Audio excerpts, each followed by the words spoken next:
오늘 우리에게 주시는 하나님의 말씀 베드로전서 5장 10절 다 같이 읽겠습니다. 모든 은혜의 하나님 곧 그리스도 안에서 너희를 부르사 자기의 영원한 영광에 들어가게 하신 이가 잠깐 고난을 받은 너희를 친히 온전케 하시며 굳게 하시며 강하게 하시며 터를 견고케 하시리라. 아멘. 할렐루야. 우리가 살면서 우리 성도님들 안에서도 그리고 제가 개인적으로 아는 우리 신앙인 안에서도 많은 분들이 고난을 좀 당하게 되어집니다. 인생에 어려운 일들 겪게 되어지고 원치 않은 이러한 사건 사고들이 있게 되어지고 또 병을 얻게 되어지고 그렇습니다. 오늘 8절 말씀 보면 우리가 만나는 고난에 대해서 8절에 근신하라 깨어라 너희 대적 마귀가 우는 사자같이 두루다니며 삼킬 자를 찾나니. 우리 인생의 모든 이 배경에 하나님께서만 계시는 것이 아니라 우리의 신앙을 빼앗고 복을 빼앗는 이 마귀도 있다라는 거예요. 그런데 우는 사자와 같이 그냥 먹잇감을 노리고 그냥 맹렬하게 쫓는 이러한 사자와 같이 삼킬 자를 찾는다고 말씀을 합니다. 그래서 인생의 고난을 당할 때 근신하라 깨어라, 깨어 있어야 한다는 것입니다. 사람을 보고 환경을 보는 것이 아니라 깨어 있으라는 거예요. 신앙의 눈을 열라는 것입니다. 그래서 이 신앙의 눈을 여는 것이 무엇이냐? 9절 말씀 보면 우리 9절 말씀 한번 다 같이 읽겠습니다. 너희는 믿음을 굳게 하여 저를 대적하라. 이는 세상에 있는 너희 형제들도 동일한 고난을 당하는 줄을 알미니라. 아멘. 인생의 어려움을 당할 때 그저 우리 형제들 또 우리 믿음의 조상들 요셉도 그리고 다윗도 다니엘도 다 고난을 당했다라는 거예요. 그런데 우리가 이 고난을 당할 때 그들이 어떻게 살았는가? 믿음을 굳게 했다라는 것입니다. 내 믿음이 흔들리지 않고 믿음 하나 붙들고 있었다라는 거예요. 하나님께서 나를 인도하시고 나를 인도하셨고 앞으로도 인도하신다라는 것을 이 믿는 믿음을 굳게 하라는 것입니다. 여러분, 하나님 앞에 우리가 무엇을 받아야 되냐면 은혜를 받아야 되는데 이 하나님의 은혜 우리의 믿음의 자리에 부어 주십니다. 하나님께서는 은혜를 믿음의 자리에 부어 주시는 거예요. 그래서 오늘 말씀 보면은 우리 5장 10절에 오직 하나님만이 은혜를 주신다. 5장 10절 보니까는 모든 은혜의 하나님이라고 하십니다. 우리 하나님은 어떠한 하나님이시냐? 모든 은혜를 베푸신다는 거예요. 우리 인생의 모든 자리에, 그게 병의 자리입니까? 은혜를 주시고요. 그것이 경제적인 어려움입니까? 하나님께서 은혜를 주시고요. 우리의 모든 인생의 자리에 모든 은혜를 베푸시는 이러하신 우리 하나님이시라는 사실입니다.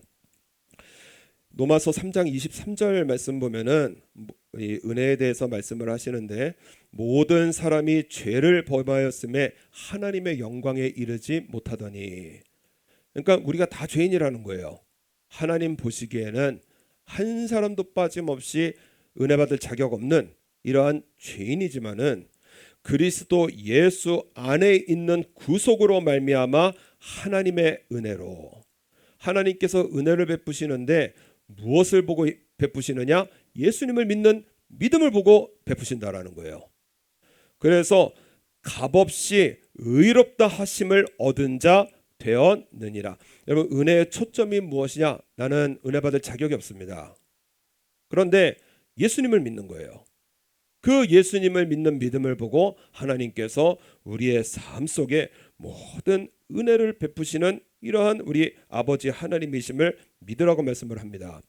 아침에 일본 우리 성도님께서 복음 편지를 보내셨는데 그 복음 편지가 우리 새벽기도 본문하고 같았습니다. 얼마 전에 역대하 22장을 우리가 같이 생각을 했는데 역대하 22장에 아달랴라고 하는 왕비가 나옵니다. 이 아달랴가 누구냐? 아합하고 이세벨 사이에서 낳은 딸이에요. 북왕국의 가장 역사적으로 악한 왕이라고 하는 아합 왕과 또 북왕국을 우상 숭배로 망쳐놓은 여자가 이세벨인데요. 이 둘 사이에 딸이 태어난 것이 아달랴입니다. 이거는 아합의 악함과 엄마의 우상 숭배가 짬뽕이 되어 있어 갖고요, 엉망입니다. 그런데 남유다로 시집을 왔어요. 남유다로 시집을 왔을 때에 그 남편도 그 하나님의 심판으로 블레셋과 아라비아 사람들에게 이 공격을 받아서 그래서 죽게 되어지고 그 아들들 다 죽거든요. 그래서 막내였던 아하시아가 왕이 되어집니다. 그런데 얼마 후에 이 아하시아도 하나님께서 심판하셔서 결국에는 예후라고 하는 사람의 손에 의해서 죽게 되어집니다. 아들이 죽었는데요, 이 엄마가 뭐 이런지요, 지금 이스라엘 정권을 잡을 때는 딱 이때인 거예요. 그래가지고요, 아들 죽은 것을 기회로 삼아가지고요, 자기의 모든 손자를 다 때려 죽이고요, 그리고 다윗의 왕족의 씨를 말려버리는 이러한 악한 일을 했던 사람이 바로 아달랴입니다.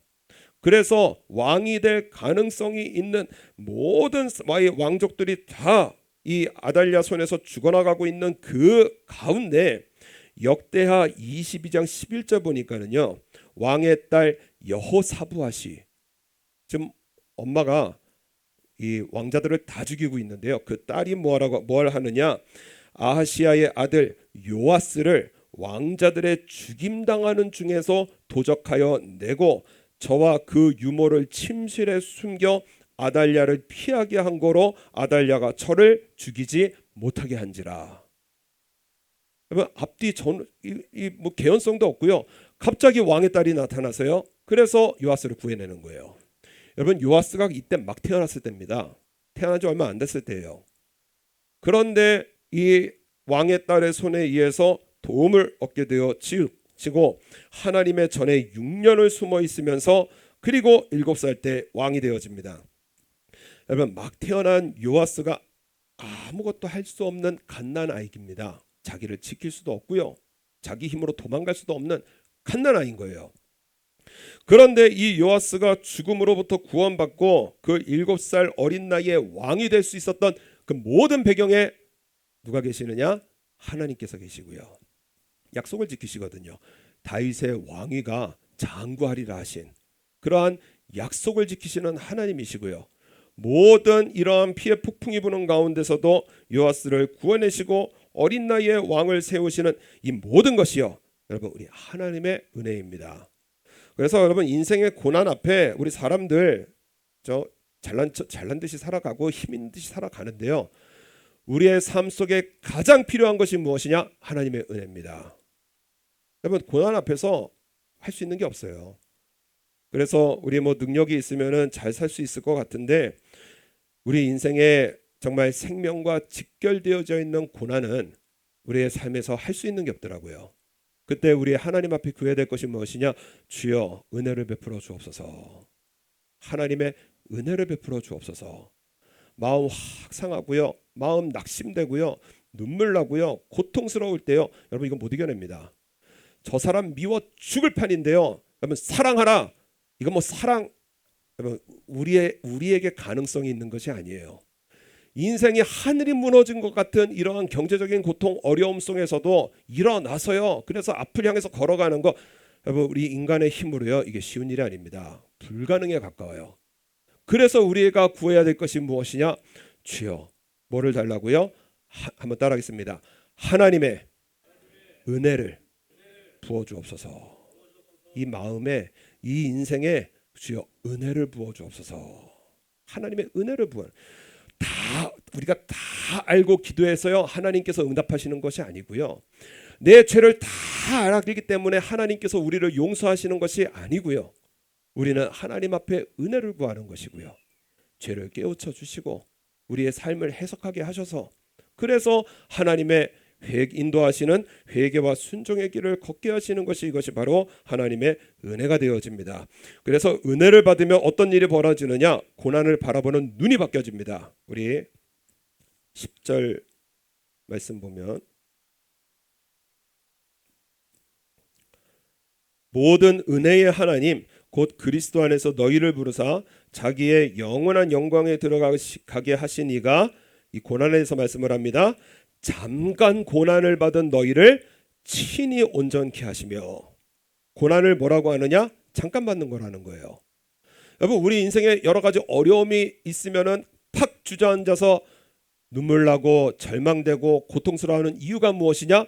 고난을 끝이라고 생각을 하는 거예요. 왜냐? 이 고난 너머를 우리가 볼 수가 없습니다. 나에게 해결할 힘도 없고요. 그 너머로 볼 수 있는 눈도 없고요. 고난은 고난인 거예요. 그런데 우리 하나님의 은혜를 믿는 사람은 무엇이냐? 잠깐 받는 은혜라는 것입니다. 그래서 쉽게 표현하면요, 여러분, 고난은 복을 이루는 과정인 거예요.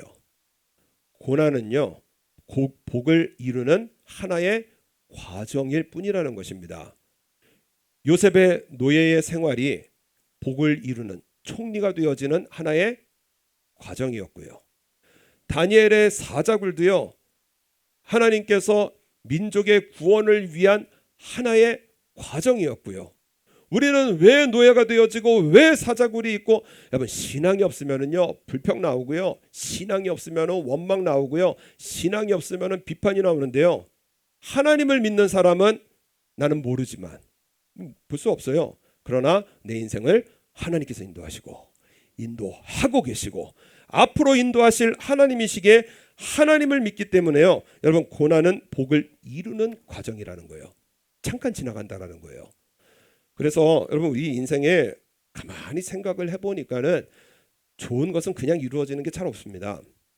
제가 안산서 초등학교 영광의 1회 졸업생이거든요. 저는 학교가 바뀌는지도 몰랐어요. 이 5학년에서 6학년으로 올라가는데 이름들을 쭉 부르더니 갑자기 선생님들이 쭉 끌고 가더니 오늘부터 니네가 다닐 학교라는 거예요. 참 학교 행정이 희한합니다. 몰랐어요. 저희 어머니도 학교가 바뀌었어? 뭐 이러더니 몰랐어요, 그거를. 그래가지고 오늘부터 니네가 다닐 학교라는 거예요. 여러분, 말이 영광의 1회죠. 학교 가보니까는 책상도 아직 안 와 있고요, 의자도 안 와 있고요, 바닥에 엎드려가지고요, 바닥에서 필기하고요. 제가 키가 큰 게 왜 이게 참, 키 큰 사람 뒤에서 5명 나와봐. 각 사람부터 5명 불러서 씨름판 저희가 파고요, 미끄럼틀 우리가 심고요. 지금 보니까 초등학교 6학년 그 애들 데리고 씨름판 팔아, 미끄럼틀 심자, 그네 심자, 이 노가다에 우리를 사용하셨더라고요. 운동장이요, 흙이었습니다. 전체가 흙이었어요. 희한한 게 토요일에 학교 마치고 일요일 딱 하루 쉬고 월요일 날 가면은 잡초가 막 여기저기서 올라와 있는 겁니다. 딱 하루 쉬는데 잡초가 올라 있는 거예요. 그러면은 우리 전교생들이 뭐 하느냐? 쭉 서가지고요, 앞으로 전진하면은 기어가면서 풀 뜯고 모래 줍고, 돌 줍고, 풀 뜯고 모래 줍고 그랬거든요. 여름방학 마치고 가니까 깜짝 놀랐습니다. 정글이 따로 없어요.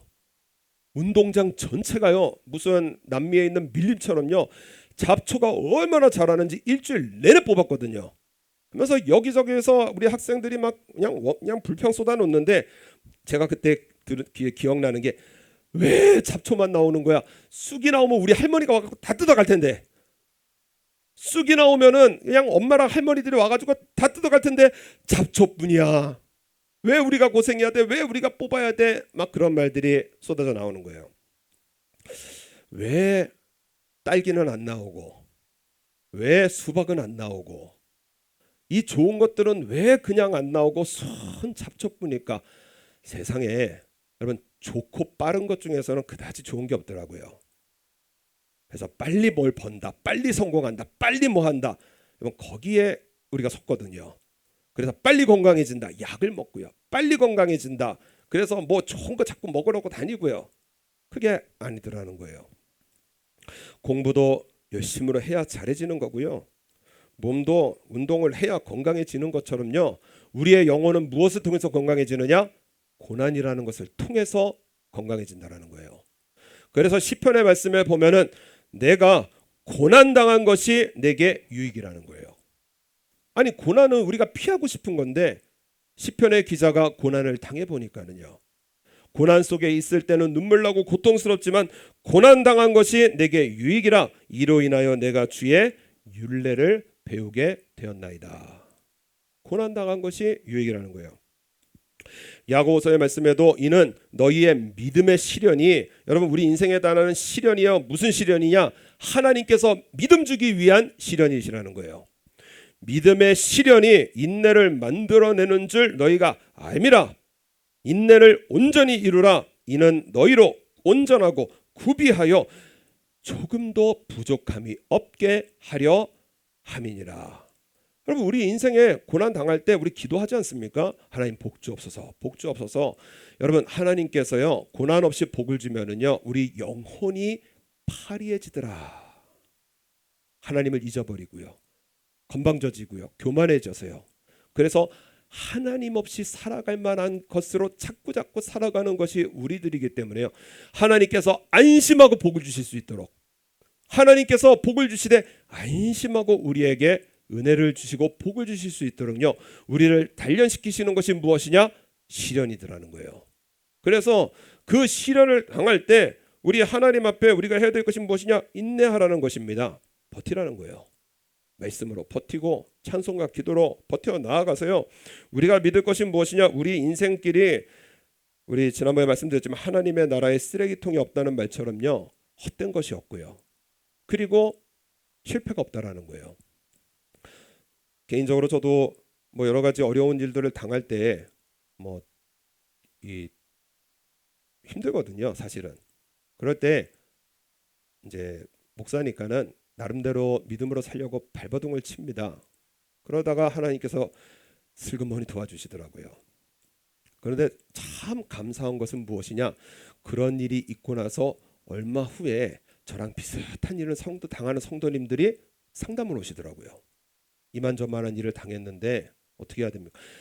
제가 경험해보지 않고 이겨보지 못하면은 할 말이 없을 텐데 하나님께서 미리 경험하게 하시고, 그리고 정말 감사하게도 말씀 붙들고 승리하게 하셔서 할 말을 주시는 하나님께 감사하구나. 시간이 지나 보니까는요 버릴 것이 없고, 시간을 지나 보니까는요 헛된 것도 없고요. 그러니까 사도 바울이 데살로니가 전서를 쓰는데 뭐라고 쓰느냐? 형제들아 우리가 너희 가운데 들어감이 헛되지 않은 줄을 너희가 친히 아나니. 이게 무슨 말씀이냐면 사도 바울이 데살로니가라는 도시에 전도여행을 들어갔습니다. 그랬는데 안 좋은 일이 너무 많이 터지는 거예요. 유대인들이 사도 바울이 전하는 복음을 듣고 유대인도 회심하고 막 헬라인도 회심하고 전도 이 복음의 열풍들이 막 일어났습니다. 그랬더니 이것을 본 유대인들이요 질투가 나가지고요 사도 바울을 죽이려고 하는 거예요. 그래서 사도 바울의 생명의 위험을 당하고 나서 그래서 베레아라는 곳으로 이 사도 바울이 피신을 했는데 유대인들이요 사도 바울이 베레아 가서 전도한다고 그래서요 데살로니가에 있던 유대인들이 베레아까지 쫓아가는 거예요. 그래가지고 사도 바울이 또 얼마 안 돼서 그래서 다시 아테네까지 피신을 하는 이러한 일을 보게 되어졌습니다.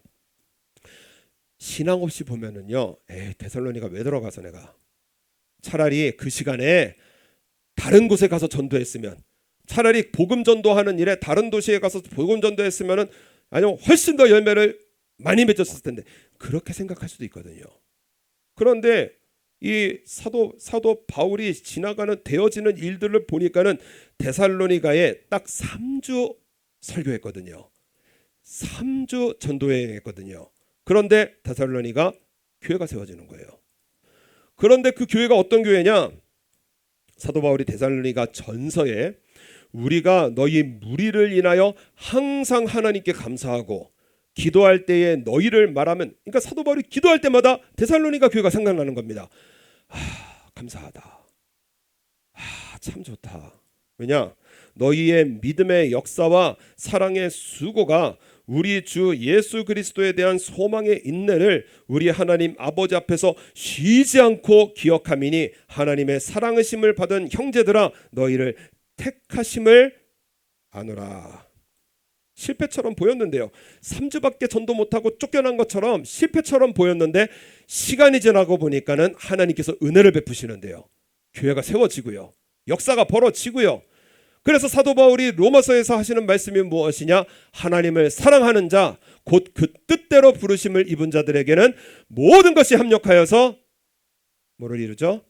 선을 이루는지라.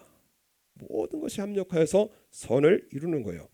사도 바울이 감옥에 갇혔습니다. 여러분 생각이 잘못되면은요, 여태까지 복음 전도하는 일에 내 일생을 쏟았는데 웬 감옥이냐? 나 하나님 앞에 예배드리고 11조 잘 드리는데 왜 이런 일을 당하느냐? 여러분 생각이 잘못되면은요, 참 그렇습니다. 그런데 사도 바울이 뭐라고 그랬느냐? 빌립보서의 말씀에 보니까는 형제들아 나의 당한 일이, 감옥에 갇힌 일입니다, 도리어 복음의 진보가 되는 줄 너희가 알기를 원하노라. 그냥 사람들은요, 아니 복음 전도하고 일생에 하나님 위해서 살아봐야 소용없네. 감옥에 갇혔네. 아니 뭐 새벽기도 드린다고 하더니 안 좋은 일 당했네. 사람들은 막 그렇게 얘기하는 거예요. 근데 사도 바울의 세계는 전혀 다릅니다.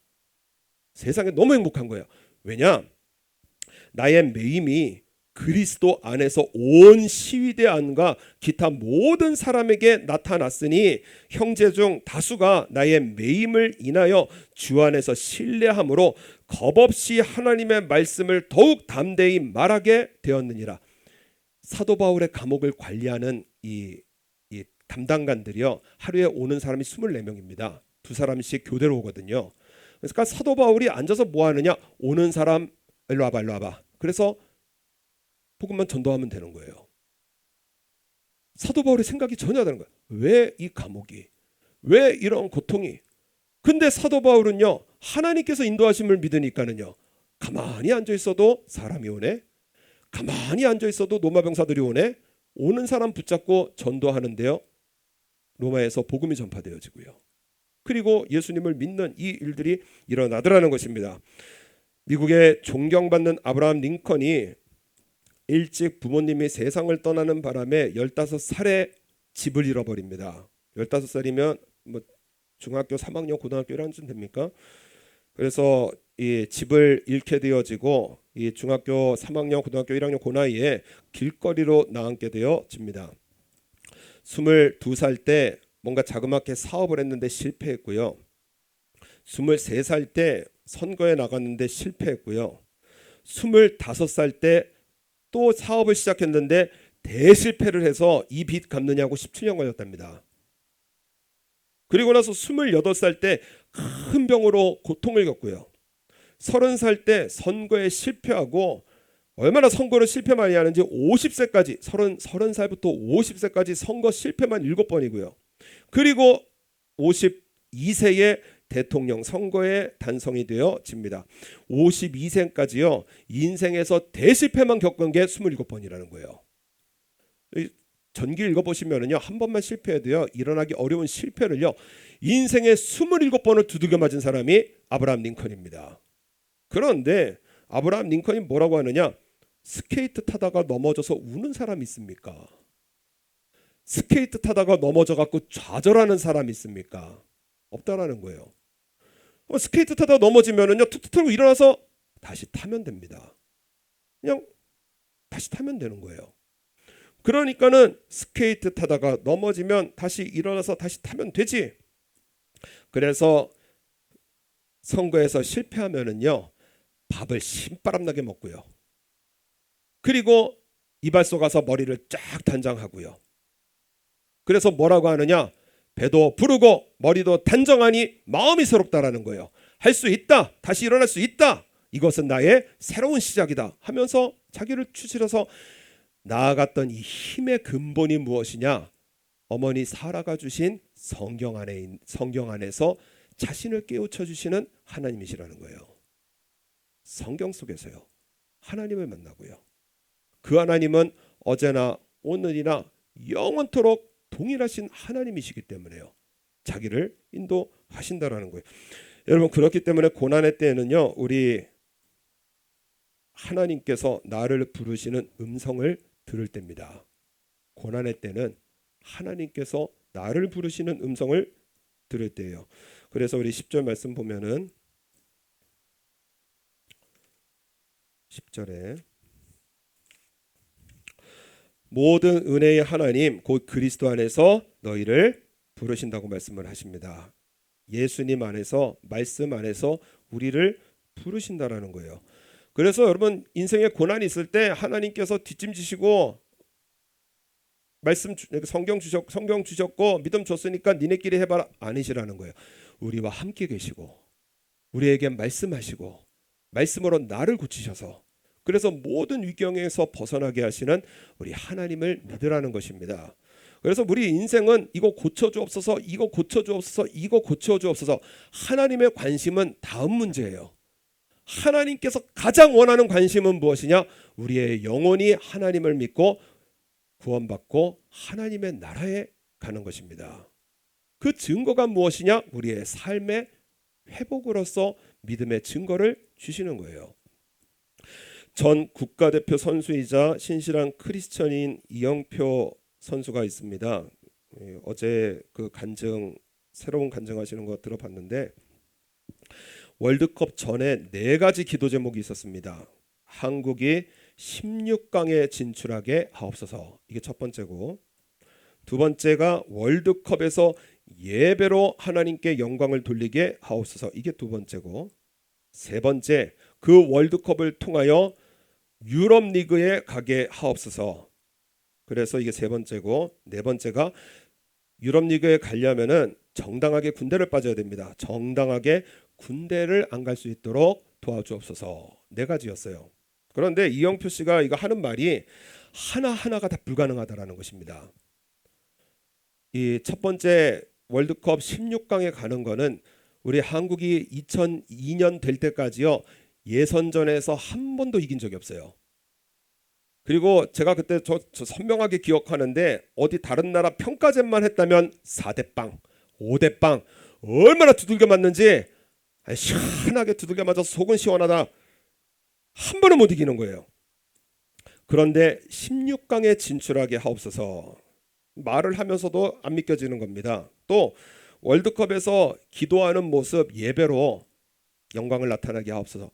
여러분 자기가 포인트가 잡히려면은요 골을 넣어야 되거든요. 골을 탁 넣으면은요 막 안정환처럼 막 반지고 뭐 키스하고요. 그래야 되는데 이 사람은 수비수입니다. 그래서 뭐 어떻게 해야 될지 모르겠는 거예요. 골 넣은 사람 옆에 쫓아가서 막 기도하고 쫓아갈까 뭐 어떻게 해야 되나 답이 안 나오더라는 것입니다. 이것도 어렵고 유럽 리그에는요 여러분 네덜란드 평균 키가 180 넘는답니다. 장신들이고요 등치도 크고요. 근데 이영표 선수 조그마거든요. 그러니까는 이 유럽 리그에서 살아남기도 어려운 그러한 사람이고요. 또 하나 무엇이냐? 군대 면제는 올림픽에서 금메달을 따야 되는 것이고 월드컵과는 상관이 없는 것입니다. 그러니까 하나하나가 다 불가능이었어요. 그래서 기도하면서 하나님 너무 센데 2개는 빼드릴까요? 뭐 어떻게 할까? 뭐 이렇게 기도할 정도로요. 2개는 지워야 되나? 이거 어려운 거예요. 그리고 나서 이 크리스찬 국가대표 선수들 가운데 크리스찬들과 함께 2년간 기도하며 아시아 예선을 치르는데 월드컵 개막 이틀을 앞두고 훈련 중에 다리 근육이 12cm가 찢어지는 부상을 당했습니다. 끝난 거예요. 의료진은 3개월은 치료를 받아야 된다고 말을 들었다라는 거예요. 축구 선수가요 3주만 쉬어도요 시합 못 나갑니다. 훈련이 되어서 나가야죠. 그 안정환 선수가 하는 말을 들어보니까 딱 3주 쉬는데 못 뛰겠더라는 거예요. 3개월을 쉬면은요 뭐 월드컵하고 맞지도 않고 끝난 겁니다. 그래서 방송과 신문에 이영표 대신에 누가 들어갈 것인가 예상되는 선수의 이름들이 텔레비 방송에서 계속 나오는데 마음이 얼마나 무너지는지 눈물과 좌절이 무엇으로 변하느냐? 하나님께 대한 원망으로 변하더라는 거예요. 아니 2년 동안 기도해오지 않았습니까? 2년 동안 그렇게 핍박받으면서 나 신앙 지키지 않았습니까? 아니 하나님 영광 드린다고 월드컵 나가서 영광 드린다고 했는데 이게 뭡니까? 뭐 견딜 수가 없더라는 것입니다. 그래서 친한 선교사님에게 연락을 했는데 선교사님이 뭐라고 그러느냐? 기도 받을 거 없이 지금 당장 성경 펴갖고 욥기를 읽어보세요. 은혜 받는 하나님께서 은혜 베풀 만한 자에게 은혜를 주시고 긍휼을 베풀 만한 자에게 긍휼을 주신다. 마음 다 뒤틀어졌는데 무슨 성경이고 여러분 귀에 안 들어와요. 그런데 이영표 선수가 탁월했던 것이 무엇이냐? 목사님이 성경을 읽으라 그러니까는 전화 끊고 욥기를 폈다라는 겁니다. 욥기를 펴서 정독을 하는데 욥기를 읽어 나가면서 마음속에 오늘 말씀 보니까는 너희를 부르사, 자기를 부르시는 하나님의 음성이 들리더라는 거예요. 성경은 눈을 읽는데 마음속에서는 하나님의 전혀 다른 음성이 들리는데 너의 인생에서 가장 중요한 것이 무엇이냐? 그래서 당연히 축구고 그 영광은 월드컵이죠. 축구 선수의 최고의 영광은 월드컵이거든요. 그런데 뭐라고 하시느냐? 그것을 나를 위해서 포기할 수 있느냐? 그런 음성이 들리더라는 것입니다. 도대체 왜 이런 음성을 들려주실까? 그래서 성경 안에서 이 이영표 씨가 진짜 자기의 마음과 만나게 되어지는데, 그런데 자기 안에 진짜 본 모습이 무엇이냐? 욕심이요 드글드글 들어있더라는 거예요. 나 이 월드컵에서 활약해가지고 스카우터 눈에 들어야지. 월드컵에서 훌륭하게 선수들 막아내서 그래서 나 유럽 진출해야지. 그래서 입으로는 하나님의 영광, 월드컵을 하나님의 영광 그렇게 말을 하는데, 그런데 내 월드컵이었고 내 영광이었고 유럽으로 진출하고 싶은 강한 욕망이 있더라는 그 교만이 가득 차 있다라는 거예요. 그래서 제가 어저께 이 간증을 들으면서 내 마음도 조심해야 되겠구나. 여러분, 우리의 마음 방심하면 안 됩니다. 내 마음 조심해야 되겠구나.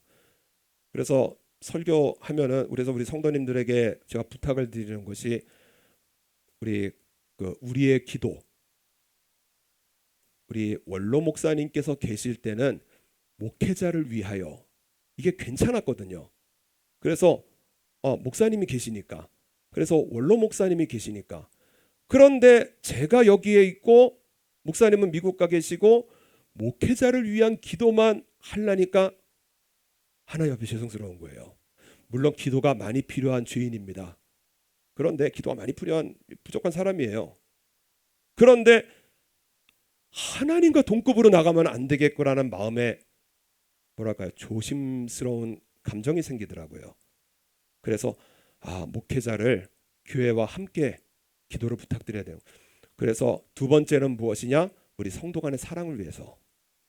그게 중요해요. 교회 부흥을 위해서, 우리의 축복을 위해서. 솔로몬도 복을 받은 이유가 무엇이냐? 하나님의 마음으로 백성을 통치하게 하옵소서.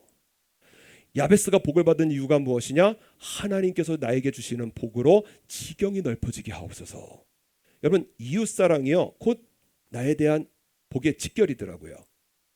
그래서 우리 인사말도 바꾼 것이, 목회자가 가가지고 오늘 설교 은혜 받았습니다. 이게 문화라서 그분들을 비판하는 건 아니지만은요, 그분 비판하는 건 그냥 하나의 문화인 거고, 마음속에 목사에게 은혜 받았습니다 그건 아닌 걸로 압니다. 그런데 이런 하나도 좀 조심해야 되겠구나.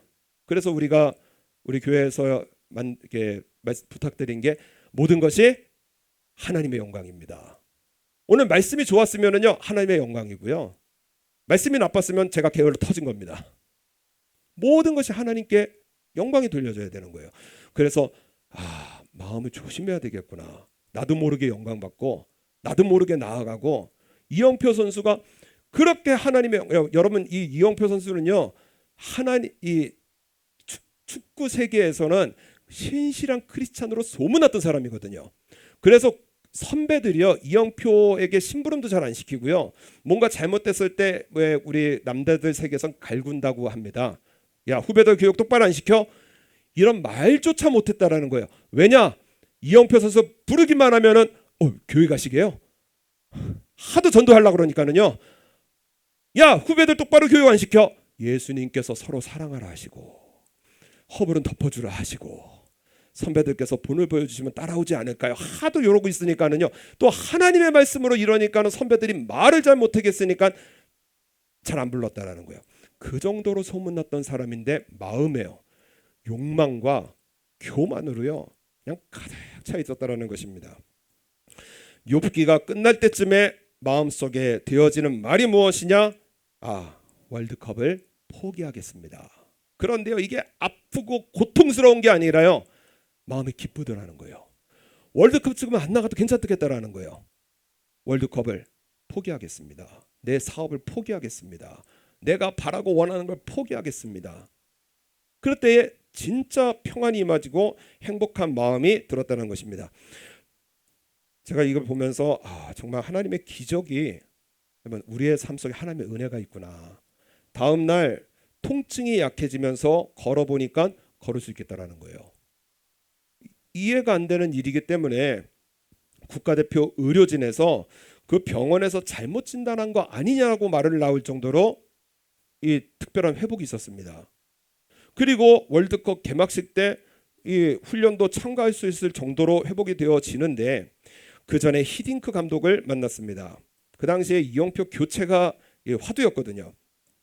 히딩크 감독을 만났는데 깜짝 놀랄 말을 들었는데 이해 못하는 말이에요. 이영표 당신의 교체는 없습니다. 훈련에 참가해 주세요라는 말을 하더라는 것입니다.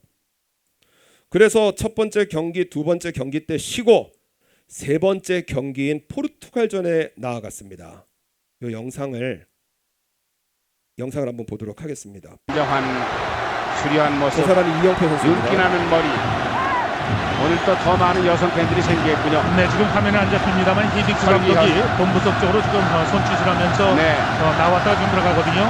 아마 지금 폴란드와 미국 경기에 된 것을 확인하는 것이 아닌가 보여지는데. 네네. 자, 이영표 선수고요. 한국의 코너킥 낮게 옵니다. 머리를 대는 코우투. 이영표 다시 선수가 볼 패스합니다. 멈춰놓고 조금 올려주죠. 뒤쪽에 박지성 가슴으로 치고 걸렸어요. 골! 박지성! 골이에요. 포르투갈을 1대1로 앞서갑니다. 골입니다. 박지성! 자, 히딩크 감독 받아줘. Sometimes there's no one else who loves me like you. Sometimes there's no one else who loves me like you. 진정한 됐습니다. 그래서 저 골이 결정적인 계기가 되어져서요. 16강 진출 확정되어지고 4강까지 가게 되어지고요. 여러분 우리나라 또 화끈하잖아요. 4강 갔어? 야 군대 면제. 군대 다 빼주고요. 그리고 나서 이 일을 통해서 유럽 진출 확정되어지고요. 그리고 저 기도하는 영상이 전 세계 방송을 타면서요. 기도 세레머니가 우리나라 축구에서요. 그 나중에 박주영 선수도 기도 세레머니거든요. 기도 세레머니가 여기저기서 터지는 일들이 이루어지는 거예요. 여러분 불가능해 보이는 기도였습니다. 16강 가는 것, 이 월드컵 경기에서 하나님의 영광을 나타내는 것, 군대 빠지는 것, 유럽으로 진출하는, 그런데 하나님께서는요 살아 계시더라는 거예요. 자기의 이런 터무니없는 기도를 하나님께서 들어주시고요. 일생에요 하나님의 영광을 높이는 전도자로서 할 말이 얼마나 많은지요. 하나님께서 하셨습니다. 하나님께서 인도하십니다. 일생에요 하나님을 높이는 전도자로서 하나님께서 은혜를 베풀어 주시더라는 것입니다. 그러므로 여러분 고난 실패 아닙니다. 어려운 일 끝이 아닙니다. 오늘 뭐라고 말씀하세요? 나를 부르시는 하나님의 부르심이라는 거예요. 여러분 마음 상하셨습니까? 하나님께서 부르시는 겁니다. 인생이 어려우세요? 하나님께서 부르시는 거예요. 우리의 삶에 영혼이 강건하고요. 우리의 삶이 믿음으로 굳건해져서요. 하나님께서 우리에게 복을 주시려고요. 때로는 강단을 통해서 우리의 마음을 완전히 깨워놓으시고요. 우리의 환경을 통해서 우리의 마음을 완전히 깨워놓으셔서요. 그래서 환경을 통해서 이 단을 통해서 하나님께서 부르시는 거예요. 예배로 나와라, 회개로 나와라, 네가 모르는 죄를 깨우치라는 거예요. 그래서 하나님 앞에 내 죄를 깨우치고요. 회개하면은요 오늘 약속입니다. 하나님의 은혜가요 반드시 임한다라는 거예요. 그래서 우리 강단을 통해서 우리 강단을 위해서 기도 많이 해주시고요. 주여 회개하는 복음 전하게 하옵소서. 내 마음을 팍 깨워주셔서 사도행전의 부흥이 어디에서 일어났느냐? 초대교회 성도들이 마음이 팍 찔릴 때 그때 부흥이 일어나거든요. 주여 전하는 저도 괴로워서요. 나도 이렇게 살아야 되는데 나도 이렇게 살아야 되는데 하는 이런 회개의 복음이 증거되어져서 우리의 마음을 팍 깨워주시고 환경을 통해서 나를 부르시는 하나님의 음성이 들려지게 하여 주시어서 나 믿음으로 강건하게 하셔서 주여 나에게 은혜를 주시고 하늘과 땅에 만복을 주옵소서. 이 기도가요 힘차지는 이러한 하나님의 백성의 삶으로 우리 살아 승리해 나가시는 그런 복된 삶으로 우리 승리해 나가시도록 하겠습니다.